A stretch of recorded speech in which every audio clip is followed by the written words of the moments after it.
Good evening and good day, good morning, wherever you are, all over the globe. I'm Tsila Hayun. I'm the head of Culture and Education Wing at the National Library of Israel.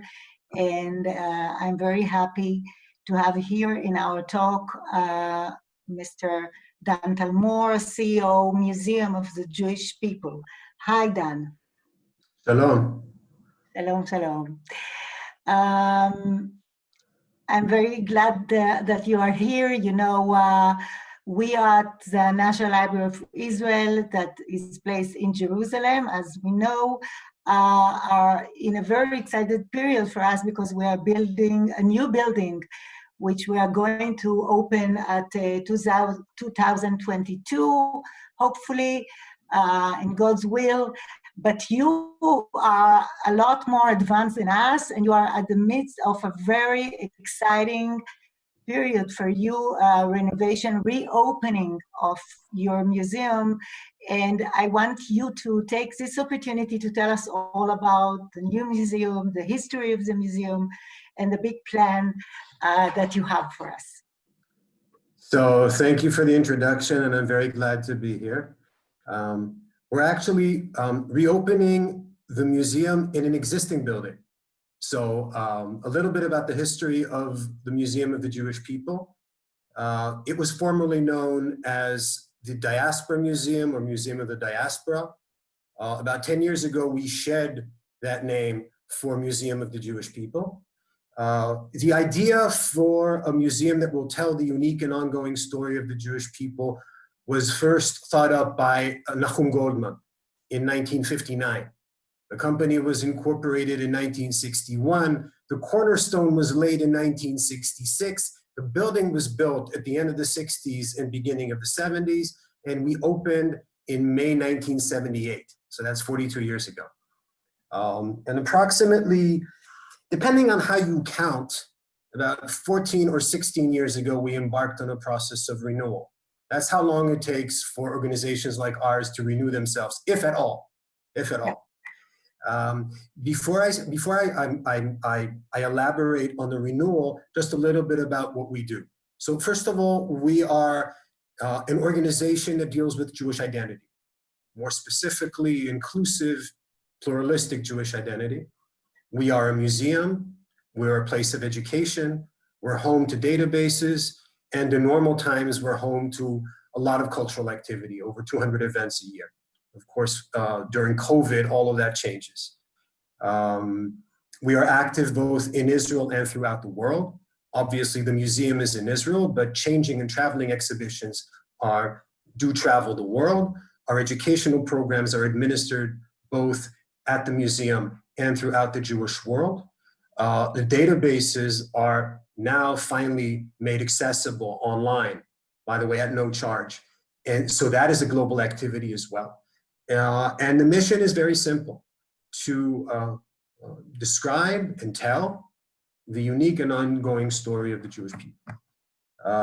We are a partnership of the State of Israel, Tel Aviv University, World Jewish Congress, World Zionist Organization, and who am I forgetting? Jewish Agency. And until I joined about 8 years ago, I wouldn't have even known the difference between at least the last three. I did join in December 2012, which means I've been here for almost 8 years. Before that, I ran a television company named Telad, a local company that produces television channels for satellite and cable. And before that, for about 20 years, I was with Yediot Achronot, Israel's biggest publisher, several positions, but the last one, I ran the magazine division for Yediot Achronot back when magazines were still a thriving business. So I've been doing content my whole professional life, but with the museum, for the first time, I'm not in the private sector.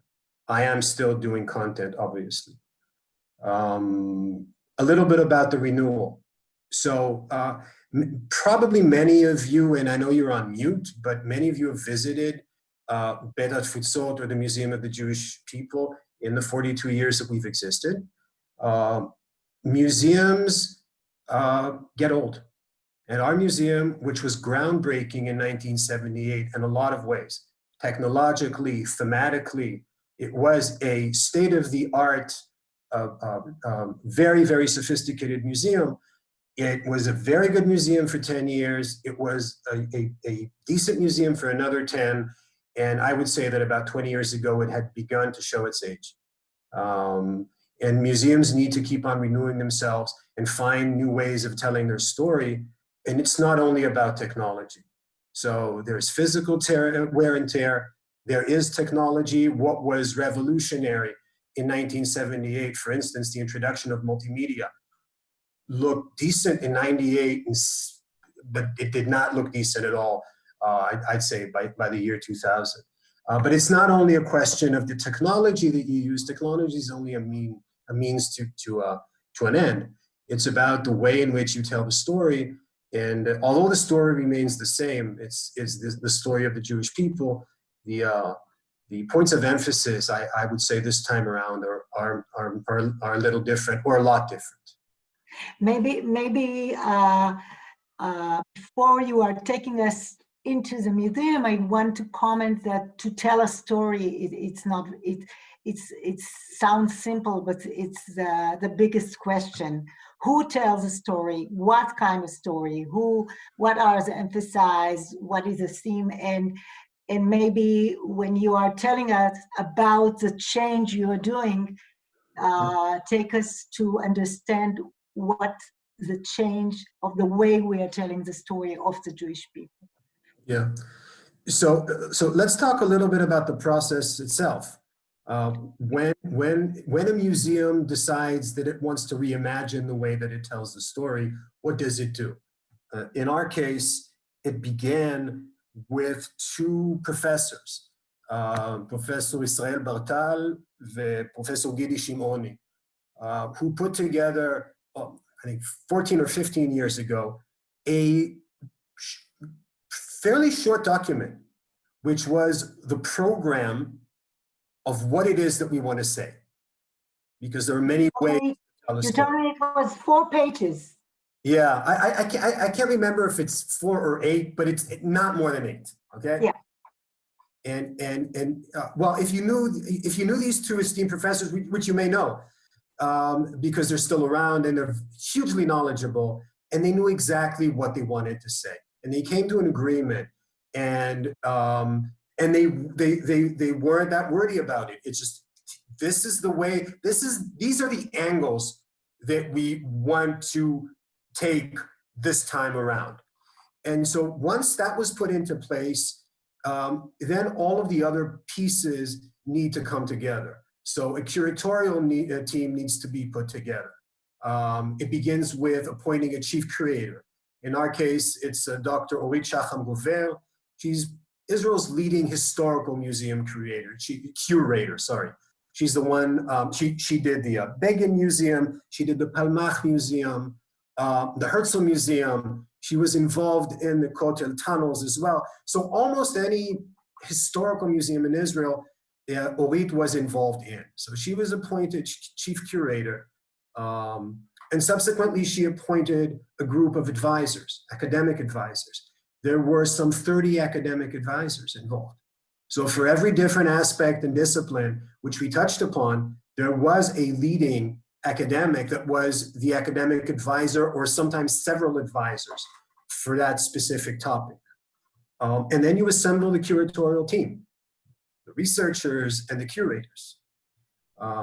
Then you want to get a good designer. And in our case, the museum designer is Patrick Gallagher, the firm Gallagher and Associates, Washington, D.C., a well-known museum design firm. They did the Natural History Museum in Shanghai. They did the Emmy Museum in Los Angeles. They did the World War II Museum in New Orleans, and a host of other museums. Of course, we're a public institution, so there's a tender and a call for offers, and a designer was selected. And thankfully, it is a very good design. And then you begin the process of deciding what different weight you assign to different things that you want to say. At that point, also, you begin the painstaking process of raising money. We, we began with 64 million shekels from the government of Israel, which is a very nice beginning. And that was a grant, a matching grant. That means that in order to get a shekel, you need to raise a shekel, right? But it was a very good beginning that enabled us to at least ride the first years until we managed to mount a capital campaign. And I know that we're talking about museums and we're talking about content, but the monetary side of it is, and you know that as well from the process that you're going through now, it doesn't happen if you cannot raise the funds that are necessary to make it happen. It's the same for the National Library, an even larger project than ours. Ours, by the time we're done, it will have been 14 years and $100 million. I think yours is what, twice is a little bit more, a little bit more. Yeah. And I think if we really look at it, it's a process of 18 years. So similar time frame, and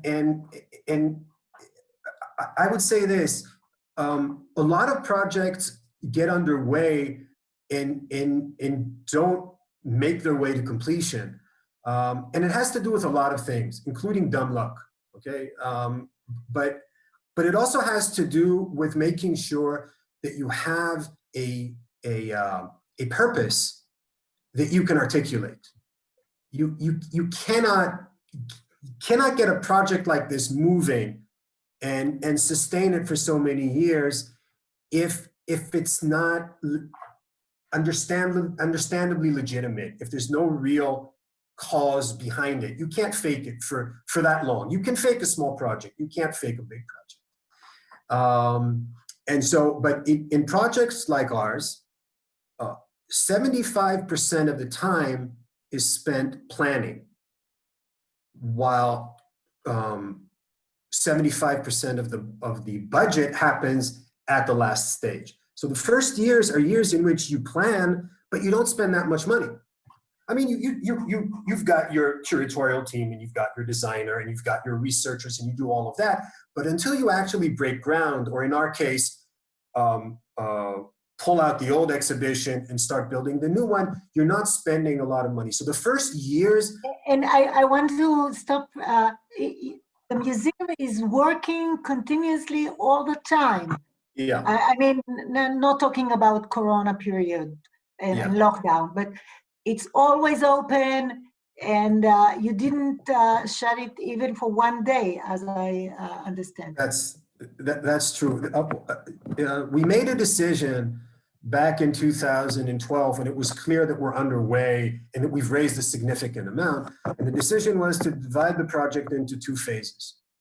Phase one, the smaller of the two, was the opening, or actually the commissioning of a building that had been built in the mid-'80s, okay?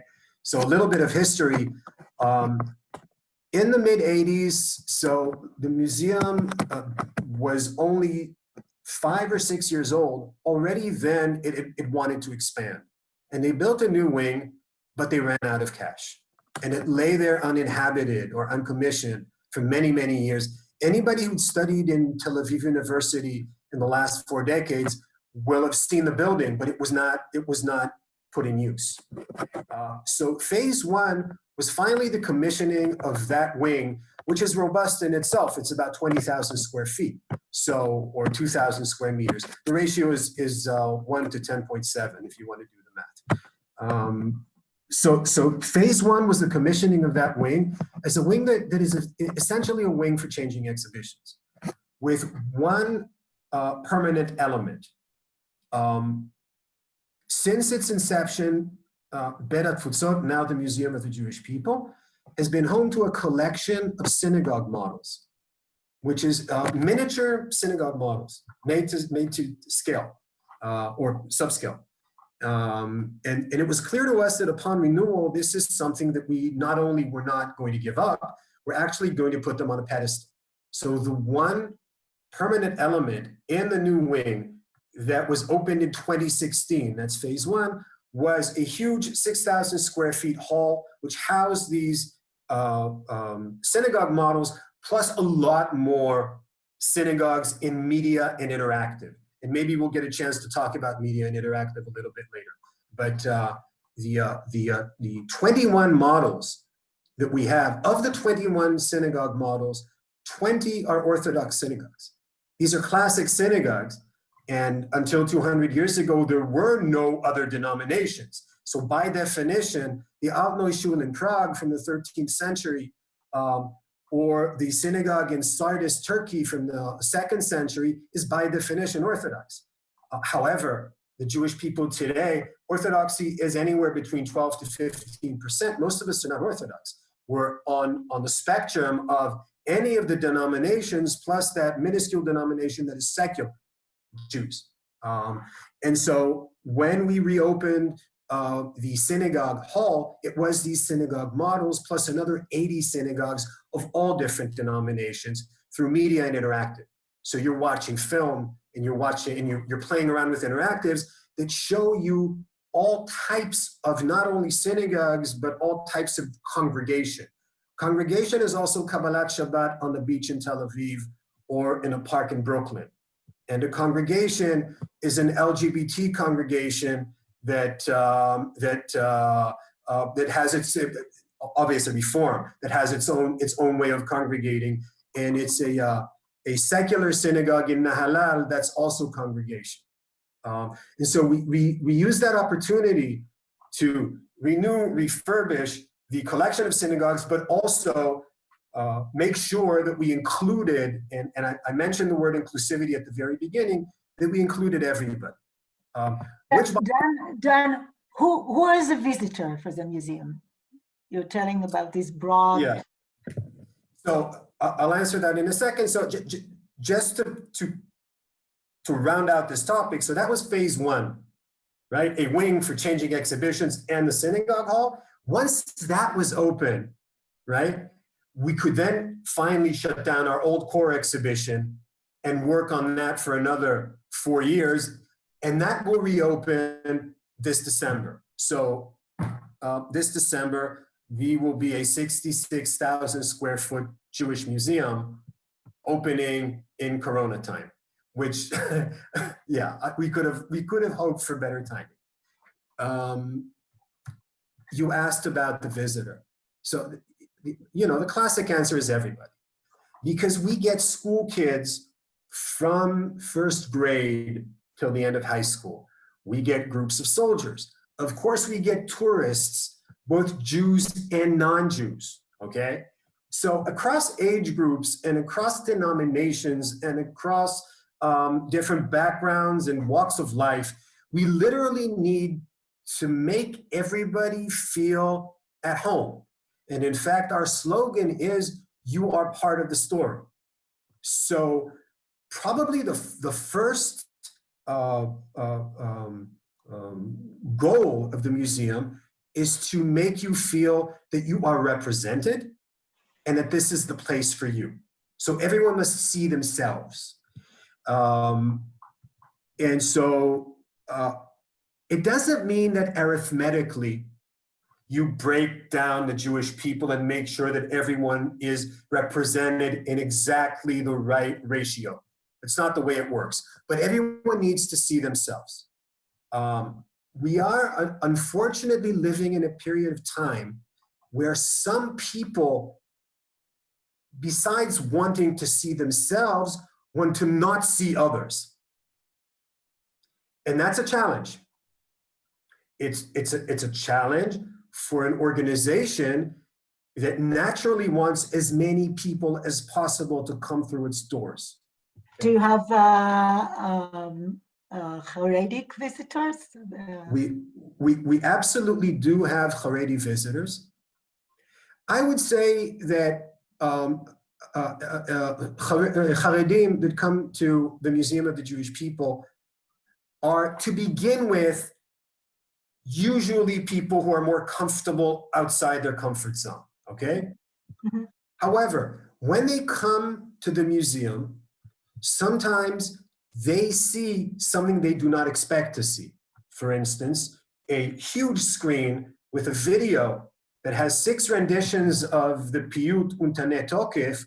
One of the renditions is Rabbi Angela Bookdahl, who is a rabbi cantor, naturally Reform rabbi cantor from New York, and one of the prominent leaders of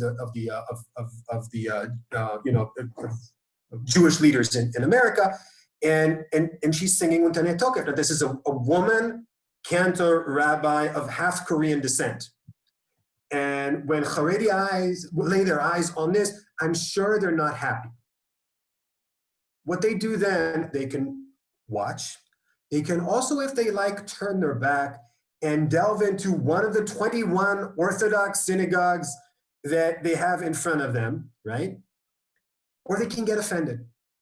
And if they get offended, not because they're not represented, but because somebody else is present, then there's nothing that I can do, there's nothing that we can do. There's one thing that we won't do. We will not sweep under the rug any part of the Jewish people, okay? We are not a prescriptive organization in any sense. We are descriptive. But the fact of the matter is that Reform Judaism is, depending on how you count, some 2 or 2.5 million Americans are Reform, and some Israelis as well, right? And so displaying that form of congregation is simply describing the Jewish world as it is. That is another way of congregation. And so there's a, I would say, a constant tension between wanting to please your crowd, but remaining true to yourself. Yep. So Dan, maybe you can show us a little bit, because, you know, we are all in lockdown. We can't jump to a visit. Take us to a small tour.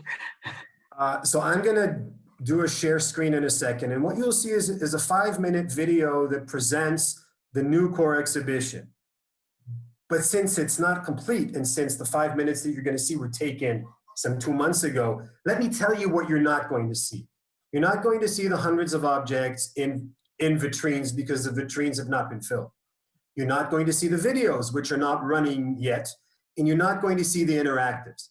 You are going to see the display panels, and you're going to get the logical layout of the museum.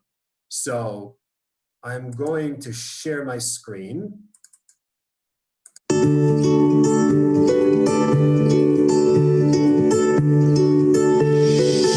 Hello and welcome to the Museum of the Jewish People in Tel Aviv. This is the largest museum of its kind in the world, with over 66,000 square feet of exhibition space, hundreds of original objects, 40 specially produced films, and 25 state-of-the-art interactive display areas.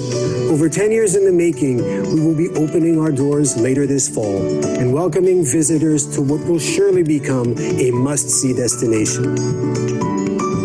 The museum consists of 4 wings spanning 3 floors.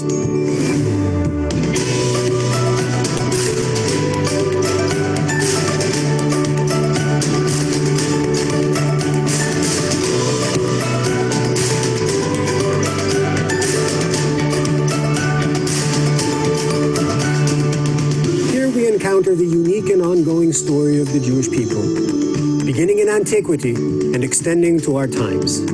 From the destruction of the first temple in the 6th century BC and exile to Babylonia,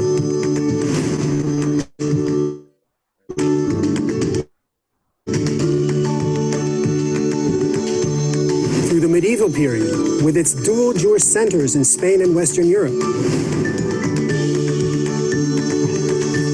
the early modern era with Jewish life throughout Poland, Lithuania, and the Ottoman Empire, continuing with emancipation in Western Europe, and vibrant Jewish life in Eastern Europe and Islamic countries. To the arrival of the first Jews in America, and the great migration to the United States at the end of the 19th and beginning of the 20th century, and subsequent flourishing there. The Jewish journey, spanning thousands of years, includes periods of prosperity, thriving, cultural dialogue, as well as times of oppression and persecution. It culminates with the resurrection of the Jewish people after the Holocaust, the establishment of the State of Israel, and a representation of the varied Jewish communities of our time throughout the world.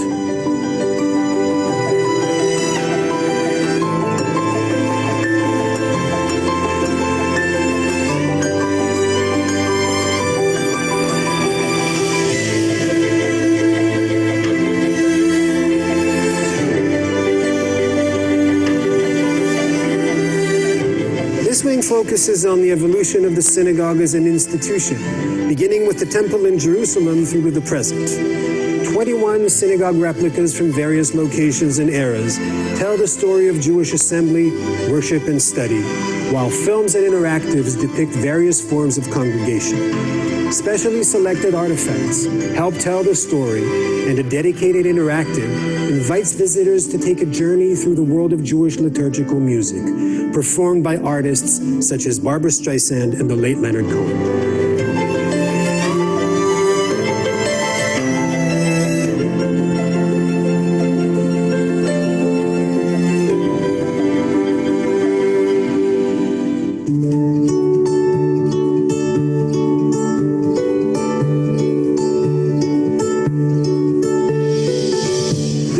Dedicated to the vibrant and rich life of the Jewish people today. It highlights Jewish contribution to arts and culture, including theater, dance, music, cinema, folklore, and of course humor. The Hebrew language and modern literature, the tapestry of Jewish denominations, and the contribution of Jews to humanity through science and medicine all present an abundance of individual and collective Jewish identities and cultures.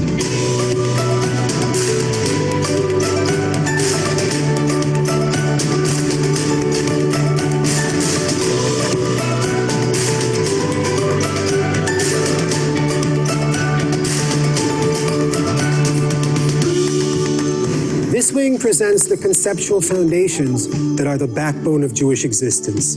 Foundations that are both uniquely Jewish and commonly universal. The unique foundations include the Shabbat, the covenant, the yearly cycle, individual life cycle milestones, and a display on the Jewish canon.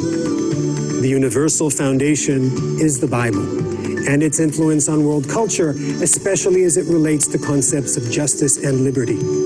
Here we encounter Judeo-Christian values and their foundational role, the Ten Commandments, as well as the ubiquity of the Bible in our language, folklore, art, and culture.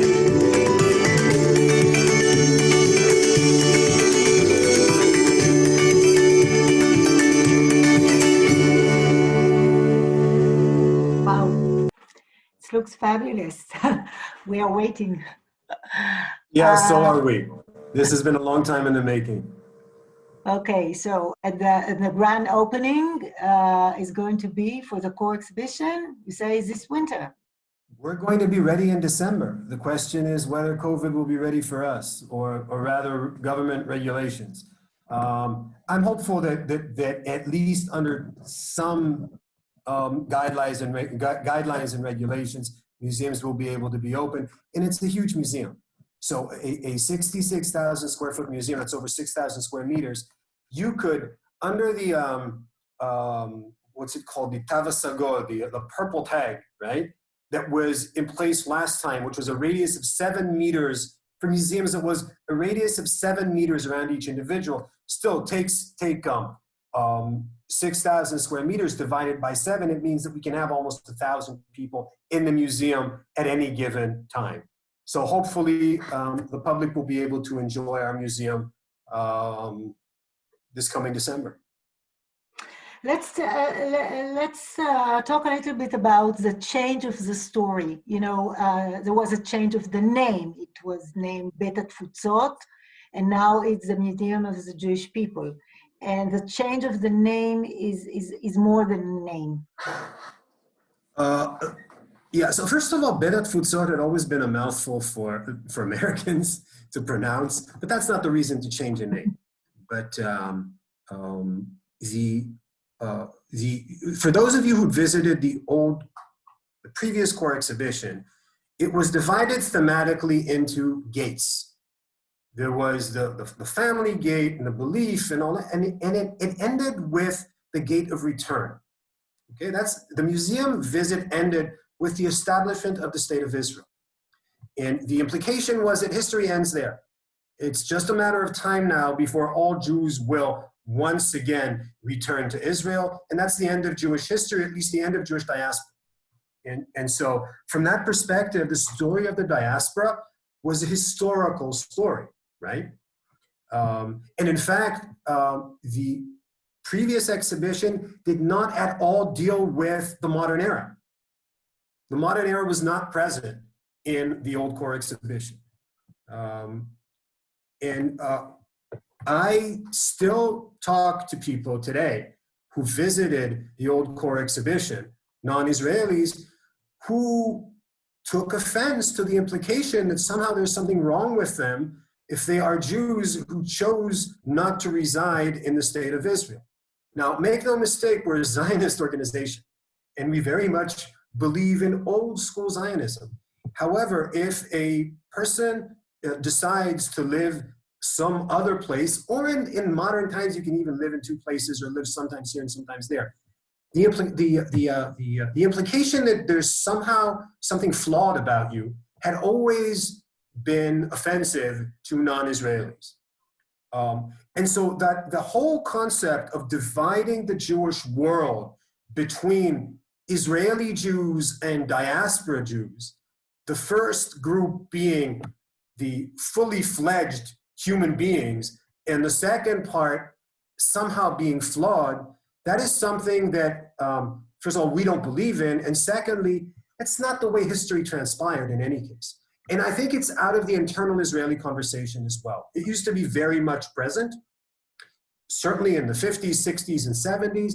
I think that for the last, I'd say 30 years, this is something that has exited from the conversation in Israel as well. The whole nefolet nemushot and all of that, that's no longer the conversation. The name Yordim for Yordim. Right, which literally means to descend, right? Yeah. And so that's one change, okay? But deeper changes, I think, have to do with pluralism and representation.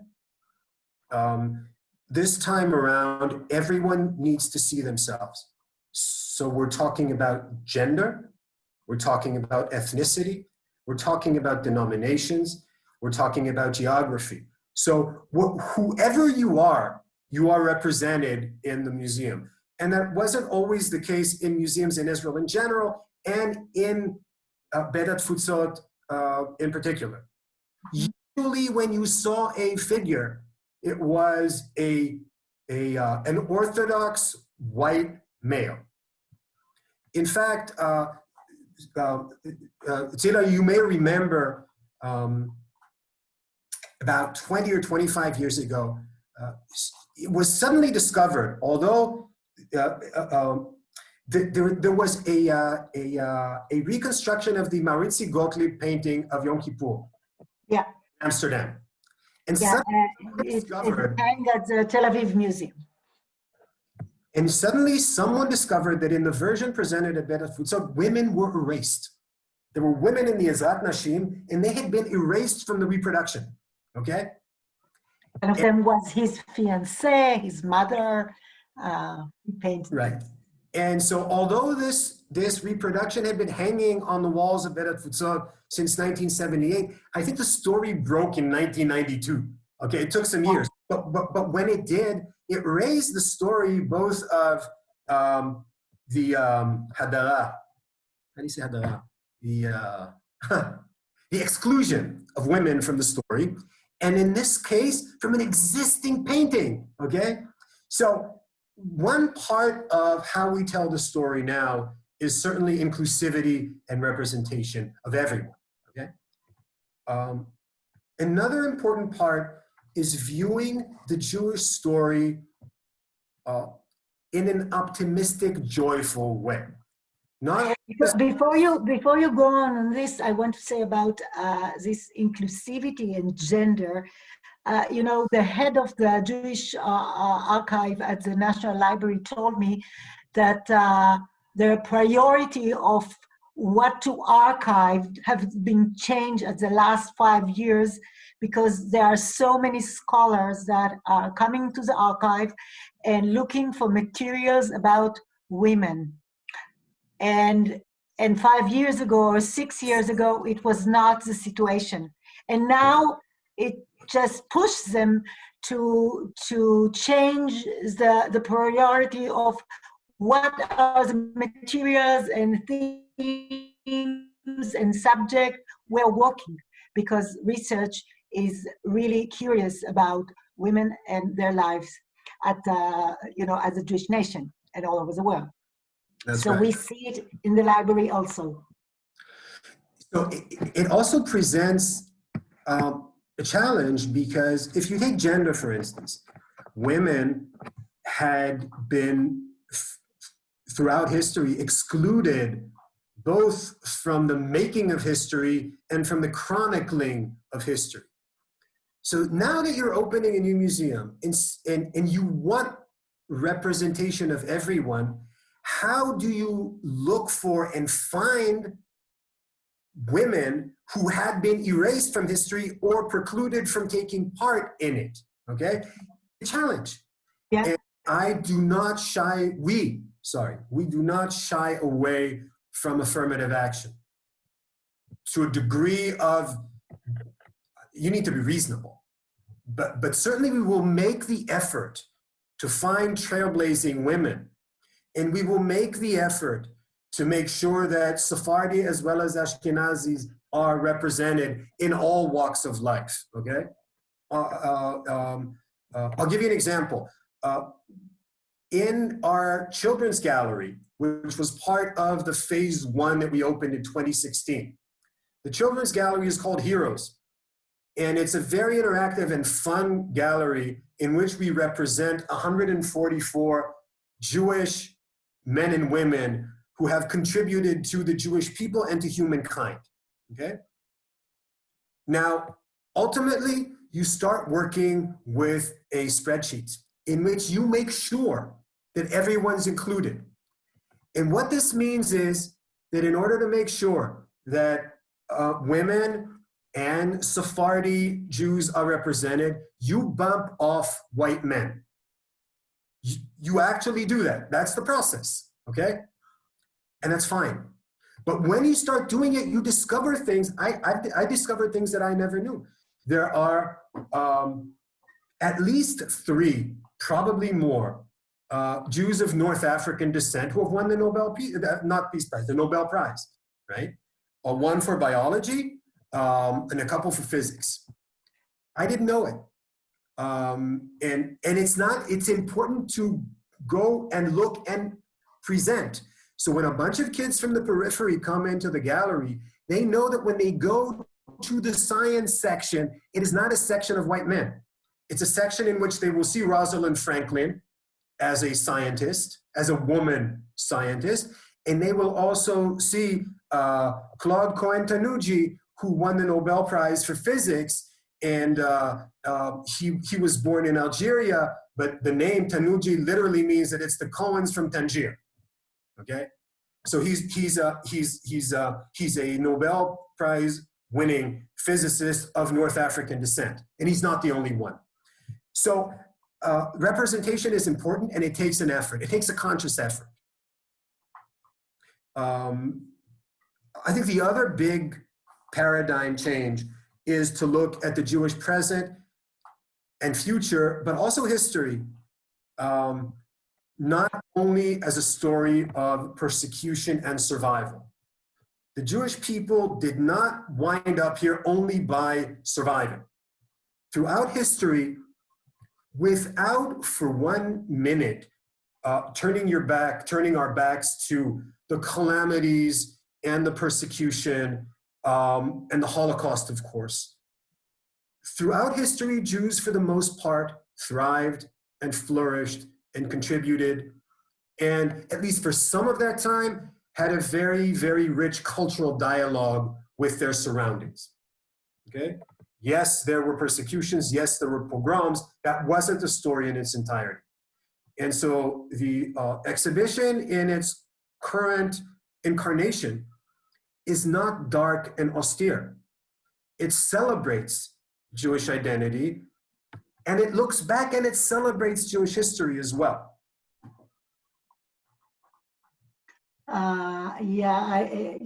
When you were talking, I was thinking about, the child that came to the kindergarten and he asked, who is the villain of Tu B'Shvat? Because every holiday we have the villain. We have Pharaoh, we have Achashverosh, and who is the villain of Tu B'Shvat? So you say this is not the way we are telling the story.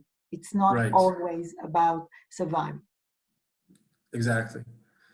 I think that talking about the story can be a very life-changing visit for young people. I remember taking my daughter, she was 20 years old, and I took her to the new museum in Warsaw, Polin, and she has a father, her identity, Israeli identity, was very strong about her North African grandparents' identity. And then when we were walking in this new museum, Polin, very good museum, and learning about 1,000 years of history, of Jewish history in Polin, when we got out, she said, I think I'm Polish. I mean, she identified with this story, with the stories that was not very existed in her life as a Sabra.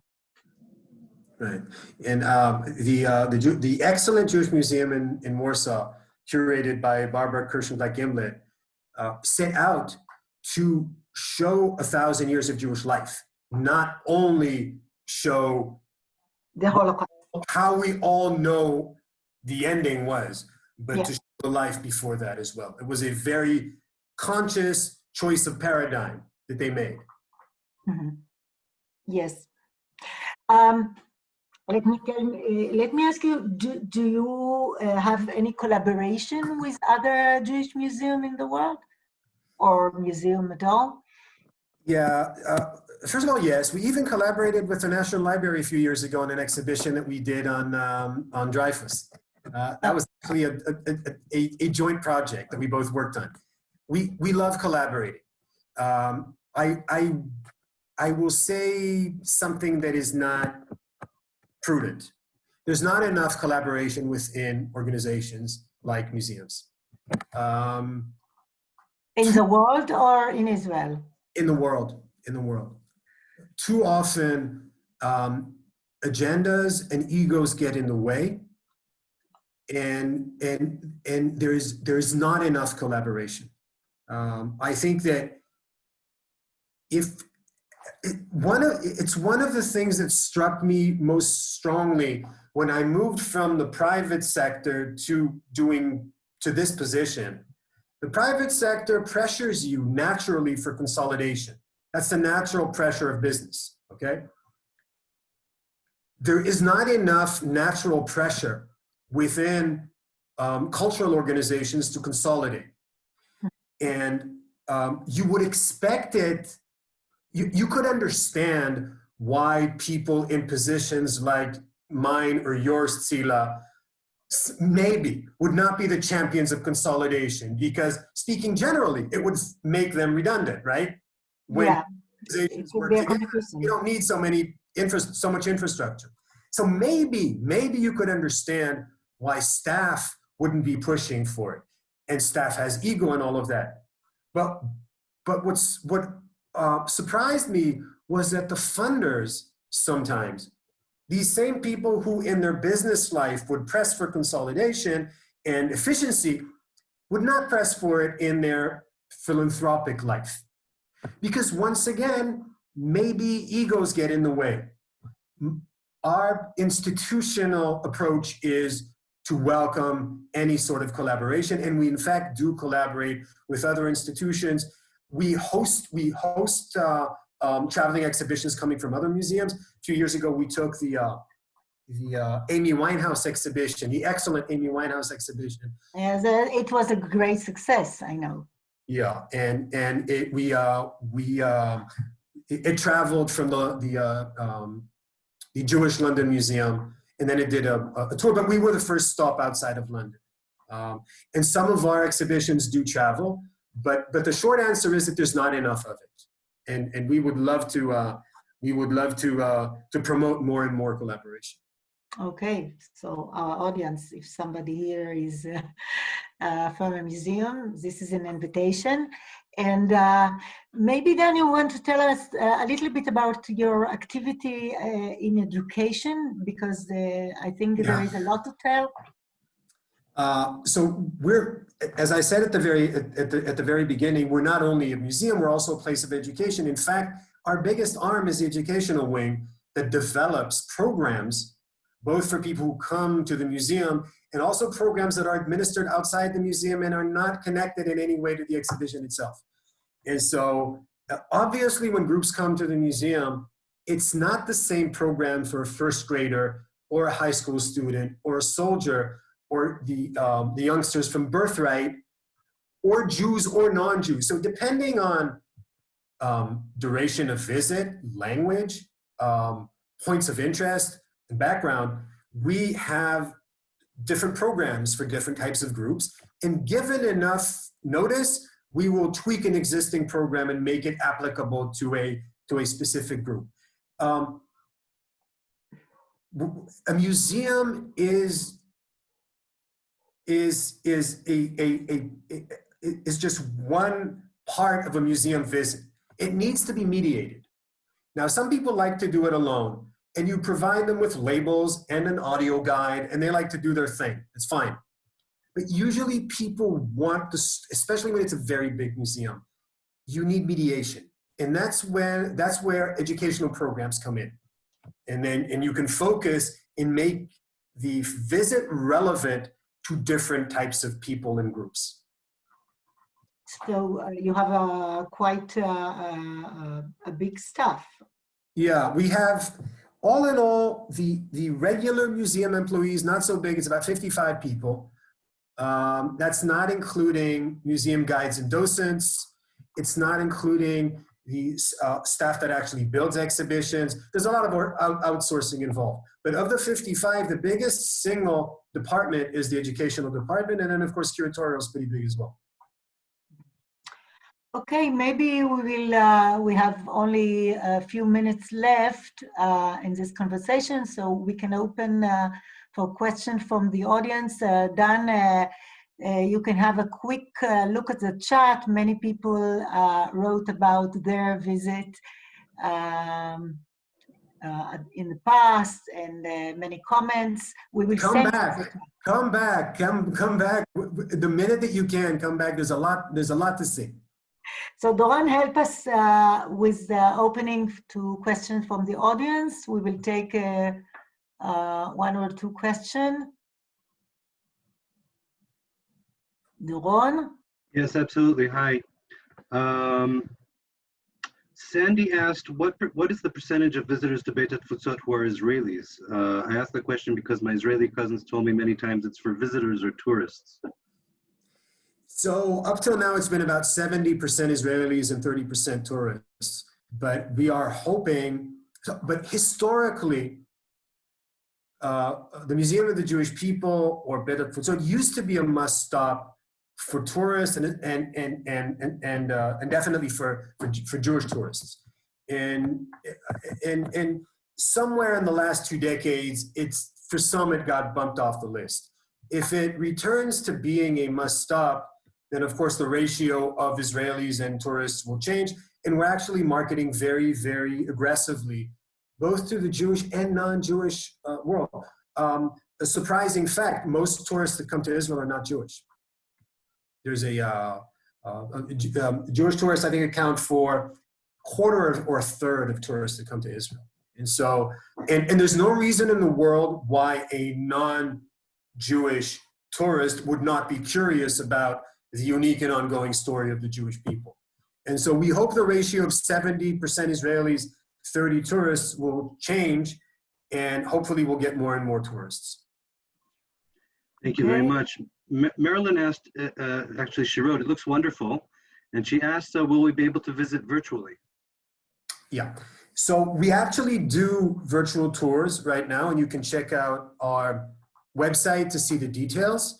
And there are several routes that we do, but they're not individual tours, but you can book a group visit, and we're happy to do that. And this is something you do during Corona time? Yeah, this is something we did not do before COVID. In our conversation, the conversation that me and Tsila had before this, I told her that before Corona, I was very skeptical about virtual tours. I thought that, and I still think, that museums are an immersive experience. You need to view them from within, and that virtual tours simply don't do the trick. I have to say that COVID has taught me a little bit of a lesson. First of all, we've all come a long way in terms of how we do these virtual things, right? And secondly, I to a certain degree, I stand corrected. I think that if you have the opportunity to physically visit a museum, visit it physically. But if you can't in the near future, some sort of experience can be provided virtually. I think this question was brought on when you were talking about exclusion and inclusion. So Sandy asks a possibly volatile question. How will you deal with issues such as whose kotel is it? First of all, we don't deal specifically with the kotel, but in general, we are not a prescriptive institution. We don't have an opinion. We don't have an agenda. We show, we present things as they are. So we're not, we actually are, I would say, even required not to take a position. All we do is show the Jewish world as it is, hopefully in an interesting manner. Thank you very much. Sarah asks, other than synagogue models, what permanent objects does the museum hold?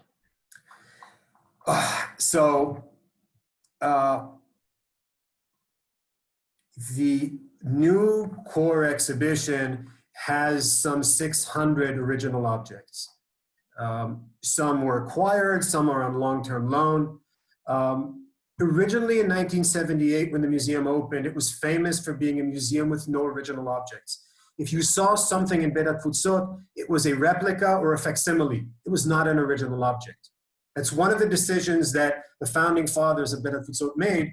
It had to do both with the availability and non-availability of objects, especially from specific eras when there's no availability of objects. And secondly, one was a poet, that's Abba Kovner. The other came from a theater, that's Shaika Weinberg. And I unfortunately never met them, but I think that if I could go back in time and speak to them, I would assume that they viewed the museum as a stage and that things were props. You want to show the Ark of Titus, you create the Ark of Titus from paper mache or from plaster. And that served the museum very, very well. This time around, we're introducing hundreds of original objects. However, we are not creating a collection. We're only taking things that we show. We're not doing the museum thing of putting 90% of what you have in a vault, and which the public will never see. So we're very selectively acquiring and loaning things that we can show. But it accumulates to some 600 objects this time around. Thank you very much. Joy wrote, when I visited the museum in 2015, I was impressed with the exhibition of my family story, of the work of Jewish youths from around the world expressing their roots. Are you continuing this program? And in parentheses, I also saw the Amy Winehouse exhibition and one on Jewish fashion designers. Also, can you speak about the databases? Yeah, so My Family Story is an educational program that's administered. It's in its 23rd year, I think, and it's going strong and expanding. Basically, it's a program in which over 25,000 Jewish kids, 25,000 annually around the world, through day schools, synagogues, JCCs, do a year-long program in which they research their family roots, but don't submit a tree. They submit an actual object that tells their family story. And the best works from different institutions get sent to Israel, and there's a panel of judges, and we select the winners, and we fly them in. And invariably, there's a winner from Australia, and invariably, there's a winner from the West Coast, which makes it all more complicated and expensive for us, but we do all of that. And we present the winning works in a museum, because they are museum pieces in a gallery, and they're displayed for several weeks, and it's one of our flagship programs, and we would not dream of discontinuing it. It's going strong, and in fact, it's expanding. The databases. I mentioned in passing that we're home to databases. So in fact, these are 5 extensive databases that have been accumulated since our very opening. Genealogy, family names, photographs, communities, and music. And these databases have, in the last 7 years, gone through a process of not only digitization, but of also making them accessible online. And in fact, we flipped the switch last week. And so all of that wealth of information, if you go to our website, almost all of what we have is now available online. I'm saying almost because for copyright reasons and privacy reasons, not everything is available online. Not all the music that we have is open to the public over the web. It's a licensing legal issue, right? And not every photograph collection that we have is available online, but 99% of what we have is available, and it's at no cost. It's for free. Thank you, Dan. I would like to thank you for a very, very optimistic and fascinating introduction. And I wish you a lot of luck. And I pray that on December 10th, we are not in lockdown. And I hope everybody's here that will have the opportunity to come and visit. I certainly will come visit myself. Thank you. Doron, maybe you will open and the microphone and let people say hi to each other, and we will close the event. I just want to thank you for hosting. This was fun, and thank you, the participants. I was happy to be here, and please come visit the museum when you can. The microphones are open. Thank you all. We'll see you in our next events. Bye, everybody. Bye. Bye. Thank you. Thank you. Bye, Shula. Thank you very much from Italy. Bye. Thank you, everyone. Have a good night from Jerusalem. We'll see you in our next event. Laila Tov. Laila Tov.